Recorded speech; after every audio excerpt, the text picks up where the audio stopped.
Imagine a fighter jet that almost didn't make it, yet today dominates the skies in multiple countries. This is the story of the SAAB Gripen.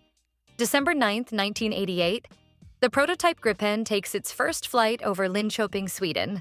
Ambitious, compact, and designed to operate from short, improvised runways, it was Sweden's answer to replacing the Viggen and Draken fighters. But the journey was far from smooth. Early crashes, software glitches, and public skepticism earned the Gripen the reputation of a troublemaker. Yet, SAAB didn't give up. With determination, government support, and relentless testing, the Gripen evolved. By the mid-90s, the first production models entered service, bringing NATO compatibility, upgraded avionics, and a design flexible enough for pilots worldwide. Export success followed. From South Africa to Brazil, Thailand to Hungary, and the Czech Republic, the Gripen proved itself as a cost-effective, reliable, and versatile fighter jet.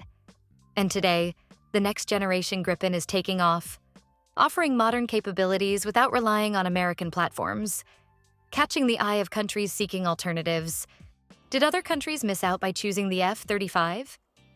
Perhaps. The F-35 is a stealthy, fifth-generation powerhouse, a Champions League fighter. The Gripen?